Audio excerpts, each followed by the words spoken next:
Hello everyone and welcome back to Causality with Boris, all broadcast from SobolevSpaces. I start this video by sharing the idea of a glossary. What's a glossary? It's a list of terms, and each term has a definition. Keeping a glossary is a powerful way to connect with the course. The main topic of this video is the backdoor criterion. You will learn its rationale and application. Make sure you watch till the end. There will be a quiz to check your learning. And don't forget to compare the takeaways with your notes from this video. As always, I have extra material for this video. To receive it, click on the link in the description, and the PDF will be sent to your inbox. Learning is a road. You start with what you already know and venture into unknown. Document this journey. Like all disciplines, causality has its own language. Keeping a glossary will help you to learn it. Here's a few terms to help you start. Treatment and outcome. Study groups are exposed to different treatments. Treatments is used interchangeably with intervention, but intervention is a broader term. It refers to actions and policy to improve health. Response to treatment is called outcome.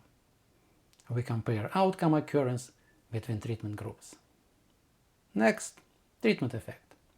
Individual treatment effect is the difference in the state of a study unit under two conditions: treated and untreated. If treatment effect changes from unit to unit, we summarize this variation using an average treatment effect. Dependency graph. It shows dependencies between nodes and their directions. A sequence of arrows is a path. Causal diagram. It's a dependency graph with two designated nodes for treatment and outcome. Causal path. It's a tail-to-head sequence of arrows between treatment and outcome. In causal diagram, there is always one causal path. It shows the direct influence of treatment on outcome. Non-causal paths are all other paths between treatment and outcome. Non-causal paths combine two types of dependencies. Common cause, when two nodes mutually depend on a third, and common effect, when two nodes affect a third node. Open and blocked paths. A path is open if there is at least one common cause between its nodes and no common effect. Open paths transmit variation from common causes to treatment and outcome. So what's the blocked path then? It contains at least one common effect, and it doesn't transmit variation from other variables to treatment and outcome, because common effects block it naturally. What is the term you come across recently? Tell me in the comments, and update your glossary as we go through videos. It will be very helpful to you later, and by later I mean like 5 to 10 years later. There is the utilitarian view of causal inference, regression adjustment. Numerous techniques are developed to enter covariates into complex regression models. I hope it will remove all biases in observed association. I invite you to my world, the world of discovery and reasoning. Here is its main premise. If we block all non-causal paths between treatment and outcome, the remaining association is causal, right? We use the graphical criterion to see if it could be done. It always gives me a cheer to review the criterion again. Total treatment effect is identifiable if conditioning on a set of variables blocks all non-causal paths between treatment and outcome, and no variable from this conditioning set lies on a causal path or descends from a causal path. The graphical adjustment criterion is also important theoretically. It links dependency graphs directly to the potential outcomes, a crucial element of the causal inference framework. You see, in trials, random assignment makes treatment groups as similar as possible, in all respects but treatment. If groups are indistinguishable, the proportion of units with outcome in the treated group should be exactly the same in the control group had it been treated. Think of it as independence between treatment assignment and its potential outcome.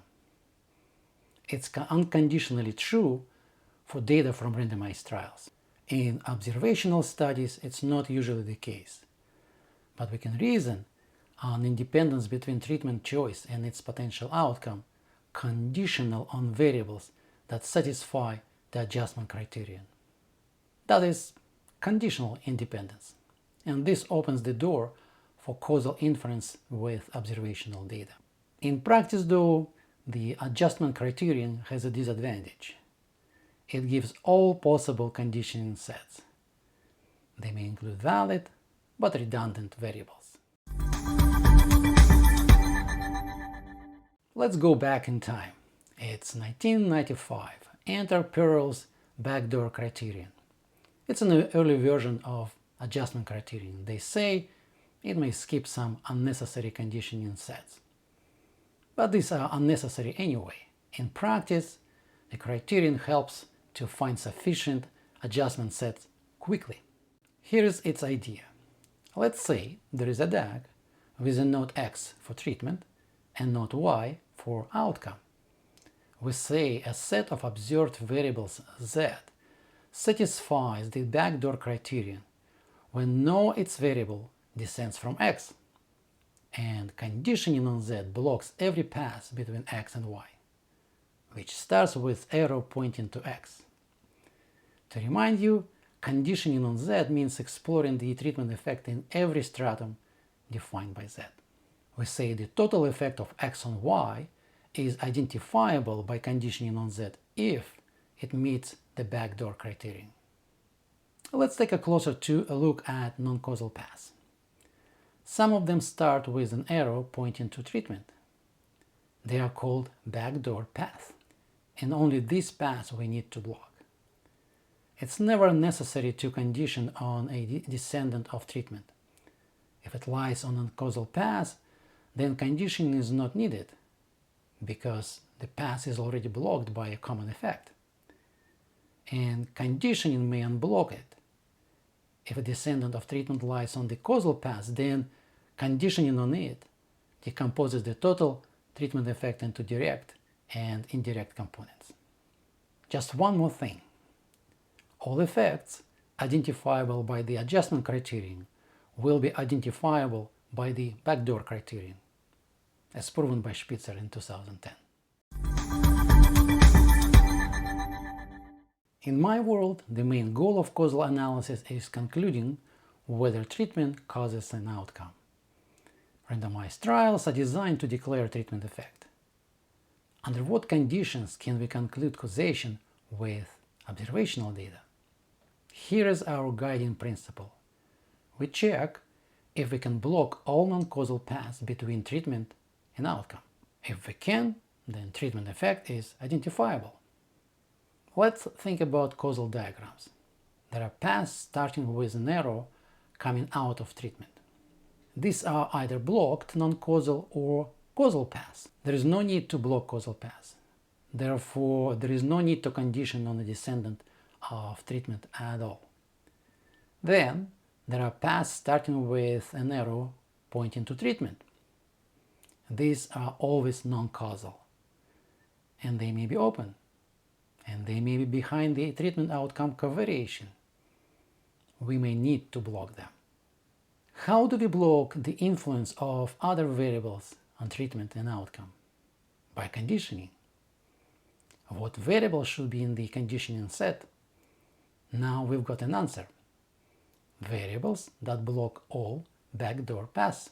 The backdoor path.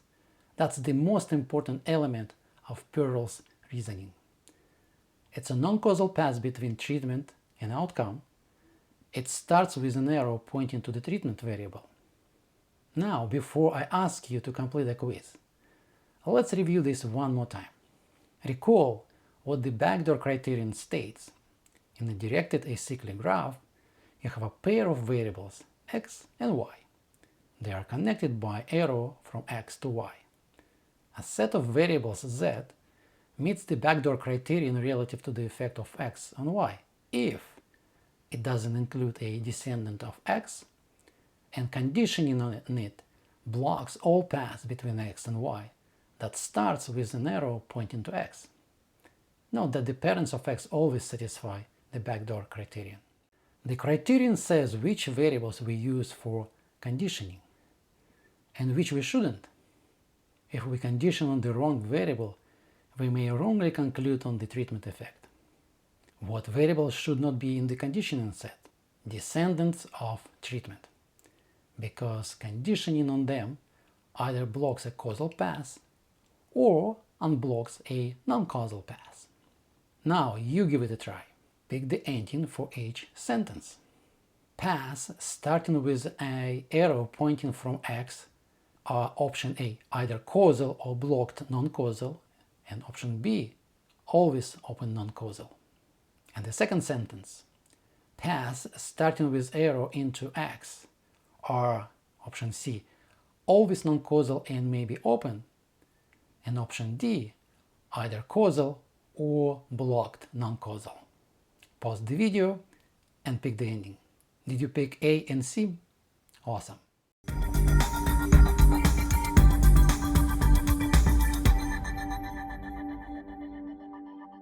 In this video you learned about the backdoor criterion. You can use it to decide if treatment effect is identifiable in your causal diagram. Here is my main message. The total treatment effect is identifiable by conditioning on variables that meet the backdoor criterion. It points to all necessary conditioning sets. Unlike the general adjustment criterion, which may point to valid but redundant variables. Let's recap. We only need to worry about non-causal paths that start with an arrow coming into treatment. These are called backdoor paths. Don't miss the idea that criterion links the graphical implications to potential outcomes. Keep on watching.